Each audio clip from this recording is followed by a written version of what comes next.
नमस्कार दोस्तों, मैं हूं अतुल और ये है सैमसंग गैलेक्सी M31s, ये है सैमसंग गैलेक्सी F41 और ये है सैमसंग गैलेक्सी M51। दोस्तों, कई सारे लोगों ने मुझे सवाल पूछा है कि मैं किस तरह से स्वाइप करके यहाँ पे अपने फ़ोन को लॉक करता हूँ। तो ये आप भी कर सकते हो। आप देख सकते हो यहाँ पे अगर मुझे बैक जाना हो तो मैं यहाँ से इस तरह से बैक जाता हूँ या उस तरह से बैक जाता हूँ। लेकिन मुझे अपने फ़ोन को लॉक करना हुआ तो मैं इस तरीके से अपने फ़ोन को लॉक करता हूँ। अगर मुझे स्क्रीनशॉट भी लेनी हुई तो मैं स्क्रीनशॉट लेने के लिए भी इस तरह से, आप देख सकते हो यहाँ पे, इस तरीके से मैं स्क्रीनशॉट ले लेता हूँ। तो मुझे यहाँ पे कोई भी हार्डवेयर की को प्रेस करना पड़ता नहीं है। और ये जो आप कर सकते हो, ये कर सकते हो आप वन हैंड ऑपरेशन प्लस इस ऐप की मदद से। और इस ऐप को आप सैमसंग के M31 या फिर M31s, F41, M51 किसी भी फ़ोन में यूज़ कर सकते हो। इसकी जो लिंक है मैंने दे दी है। आप गैलेक्सी स्टोर में जाके इस ऐप को डाउनलोड कर सकते हो। ये सैमसंग का ही ऐप है जो आपको गुड लॉक में मिल जाता है। हालांकि आप इसे सेपरेटली गैलेक्सी स्टोर से भी डाउनलोड कर सकते हो। तो मान लो आपने इसे डाउनलोड कर लिया है, तो मैंने यहाँ पे बहुत सारे जेस्चर इनेबल नहीं करके रखे। मुझे ज़्यादा जेस्चर की ज़रूरत नहीं पड़ती। मुझे चाहिए ओनली कि बिना हार्डवेयर बटन का यूज़ किए मैं कैसे अपने फ़ोन को लॉक करूं और कैसे स्क्रीनशॉट क्लिक करूं। तो मैंने यहाँ पे स्क्रीन ऑफ और स्क्रीनशॉट का ही जेस्चर इनेबल किया हुआ है। और बैक करने के लिए आपको बैक का भी जो जेस्चर है वो इनेबल करना पड़ता है, क्योंकि अगर आप वन हैंड ऑपरेशन प्लस का यूज़ करते हो तो जो बैक जेस्चर होते हैं वो काम नहीं करते। तो दोस्तों, यहाँ पे आपको सेटिंग्स में क्या करना है, सबसे पहले तो आपको इसे इनेबल कर देना है। फिर आपको यहाँ पे लेफ्ट हैंडल और राइट हैंडल का ऑप्शन मिलता है। अगर आपको दोनों हैंडल दिखाने हैं, आप यहाँ पे देख सकते हो लाइट ब्लू कलर में आपको हैंडल मिल जाते हैं। और जो हैंडल की साइज है आप उसी एरिया में स्वाइप कर सकते हो, तभी जो आपके जेस्चर है काम करेंगे। और यहाँ पे आप इसकी विड्थ कम ज़्यादा कर सकते हो, यहाँ पे उसकी साइज आप कम ज़्यादा कर सकते हो। हालांकि मैंने ज़्यादा साइज नहीं रखी है, क्योंकि मैंने क्या किया है, मैंने ये पावर बटन के सामने ही हैंडल को रखा हुआ है। और आप यहाँ से जो पोजीशन है वो चेंज कर सकते हो। मैंने पावर बटन के सामने अपने हैंडल को रखा हुआ है ताकि मुझे हमेशा याद रहे कि जो स्वाइप अप का जेस्चर है वो पावर बटन के सामने ही है। और आप हैंडल के कलर को वाइट रख सकते हो या फिर ट्रांसपेरेंट। अगर आप ट्रांसपेरेंट रखते हो तो आपको जो हैंडल है वो दिखाई नहीं देगा। तो आप यहाँ पे ट्रांसपेरेंट कर सकते हो। यहाँ पे अगर आप लाते हो स्लाइडर को यहाँ पे रखते हो तो आपका जो हैंडल है वो पूरी तरह से ट्रांसपेरेंट हो जाएगा, उसे आप देख नहीं पाओगे, लेकिन आपका जेस्चर काम करेगा। इसके बाद आप यहाँ से वाइब्रेशन लेवल भी कम ज़्यादा कर सकते हो। दोस्तों, तो फिर आप जेस्चर को कैसे यहाँ पे कस्टमाइज कर सकते हो। जैसे आप लेफ्ट हैंडल की बात करेंगे तो लेफ्ट हैंडल में जैसे मैं स्ट्रेट स्वाइप राइट करूँगा यहाँ पे तो बैक की हो जाएगा। और अगर डायगोनल अगर चाहिए आपको, जैसे आप ऊपर की तरफ करते हो इस तरह से डायगोनल, तो आप जो चाहिए वो यहाँ पे सिलेक्ट कर सकते हो। यहाँ पे बहुत सारे आपको ऑप्शन मिल जाते हैं। और अगर डायगोनल डाउन आप इस तरीके से नीचे करते हो तो उसके लिए भी आपको ऑप्शन मिलता है। लेकिन मैं इन्हें यूज़ नहीं करता तो मैंने इन्हें इनेबल नहीं किया है, मैंने यहाँ पे सिर्फ बैक की रखा हुआ है। और यहाँ पे आपको मिलता है लॉन्ग स्वाइप का ऑप्शन, तो आपको इस ऑप्शन को इनेबल करना है। तो जब आप अपने हैंडल पे लॉन्ग स्वाइप करके होल्ड करोगे तो आपका फ़ोन यहाँ पे स्क्रीन ऑफ होना चाहिए। तो आपको यहाँ पे स्क्रीन ऑफ सिलेक्ट करना है।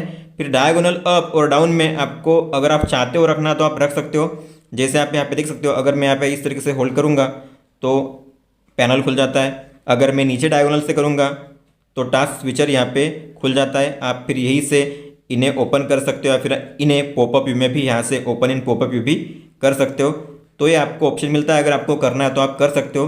हालांकि मैंने यहाँ पे जेस्चर असाइन करके रखा हुआ है, लेकिन मैं यूज़ नहीं करता। और इसके बाद राइट हैंडल में मैंने उसी तरह से किया है।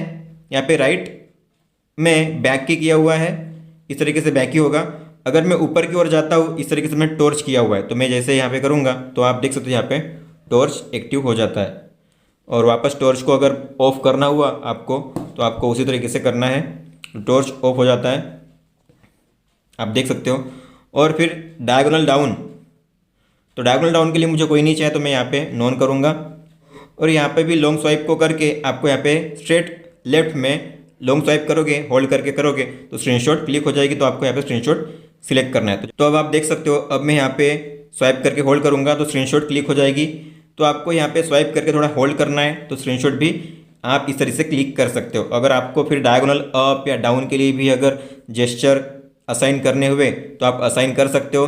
और यहाँ पे एडवांस सेटिंग्स में जाके आपको यहाँ पे एनिमेशन किस तरह का दिखाना है, एरो 1 दिखाना है। अगर आप एरो 1 करते हो तो आप यहाँ पे देख सकते हो एरो इस तरीके से आएगा, अभी अलग एरो आएगा। अगर एरो 2 करोगे तो यहाँ पे अलग सा एरो आएगा। तो आपको जो टाइप का स्वाइप का एरो दिखाना है उस तरीके से आप यहाँ पे एरो सिलेक्ट कर सकते हो। फिर क्विक एक्शन को आपको इसे डिसेबल कर देना है ताकि जो आप लॉन्ग स्वाइप करते हो वो अच्छे से यूज़ कर सको। और फिर आपको अगर लैंडस्केप में भी ये दिखाना है तो आप इसे इनेबल कर सकते हो।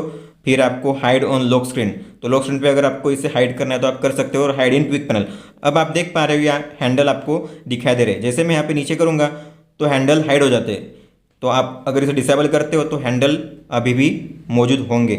तो अगर आप चाहते हो कि जब आप क्विक पैनल नीचे करो तो हैंडल हाइड हो जाए तो आपको इसे इनेबल करना है ताकि जो हैंडल है वो हाइड हो जाएंगे। तो जब आप क्विक पैनल ओपन करोगे तभी जो हैंडल है वो काम नहीं करेगा, जेस्चर काम नहीं करेंगे। और दोस्तों अगर आपको लगता है कि इन जेस्चर का यूज़ आपको किसी किसी ऐप्स में नहीं करना है तो आप ऐप एक्सेप्शंस में जो भी ऐप्स है अगर आप चाहते हो जो गेम्स है उनमें आपको इन जेस्चर का यूज़ नहीं करना है तो उन ऐप्स को आपको सिलेक्ट कर देना है। तो जो भी आपके जो जेस्चर्स होंगे वो उन ऐप में काम नहीं करेंगे। तो इस तरीके से आप जो ऐप है उन्हें भी एक्सेप्शन में डाल सकते हो। और दोस्तों अगर आपको लगता है कि ये जो वन हैंड ऑपरेशन प्लस है मुझे यूज़ नहीं करना है, थोड़ी देर के लिए ऑफ कर देना है पूरी तरह से, तो आप तो यहाँ पे जाके डिसेबल कर सकते हो यहाँ पे। या इसके अलावा आप क्विक सेटिंग टॉगल में भी यहाँ पे इसे ऑन ऑफ कर सकते हो। तो उसके लिए आपको यहाँ पे जाना है बटन ऑर्डर में और फिर आपको यहाँ पे वन हैंड ऑपरेशन मिल जाएगा। आपको इसे ड्रैग करके यहाँ पे प्लेस कर देना है और डन करना है। तो आप अभी यहाँ पे देख सकते हो दोस्तों आपके सारे जेस्चर सेम रहेंगे जब आप वन हैंड ऑपरेशन का यूज़ करते हो। तो ओनली आपके जो बैक जेस्चर है वो तभी काम करेंगे जब आप हैंडल की ओर स्वाइप करोगे। तो अगर आपका हैंडल यहाँ पे तो आप यहाँ पे नहीं कर सकते स्वाइप, यहाँ पे नहीं कर सकते। आपको पता है आपका हैंडल यहाँ पे तो आपको यहीं पे स्वाइप करना पड़ेगा या यहीं पे स्वाइप करना पड़ेगा। और अगर आपको स्क्रीन ऑफ करना है, लॉक करना है अपने फ़ोन को, तो लॉन्ग स्वाइप कीजिए, फ़ोन लॉक हो जाएगा। अगर स्क्रीनशॉट क्लिक करना हुआ तो लॉन्ग स्वाइप कीजिए, स्क्रीनशॉट क्लिक हो जाएगी। ये हुआ M31s में। उसी तरह से हमने जेस्चर सेम इनेबल करके रखे हैं F41 में। तो अगर आप F41 की बात करेंगे तो यहाँ पे मैं यहाँ से बैक जा सकता हूँ, यहाँ से भी बैक जा सकता हूँ। अगर मुझे लॉक करना हुआ तो मैं लॉन्ग स्वाइप करूँगा, लॉक हो जाएगा। अगर मुझे स्क्रीनशॉट क्लिक करनी हुई तो यहाँ पे लॉन्ग करूँगा, स्क्रीनशॉट क्लिक हो जाएगी। तो ये हुआ F41।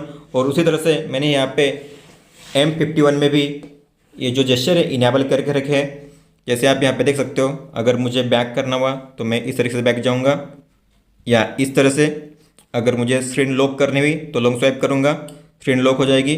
अगर मुझे स्क्रीनशॉट क्लिक करना है तो मैं स्क्रीनशॉट भी क्लिक कर सकता हूँ। तो दोस्तों ये था इस वीडियो में। अगर आपका कोई भी सवाल है तो आप हमें पूछ सकते हो। इस वीडियो को देखने के लिए धन्यवाद दोस्तों।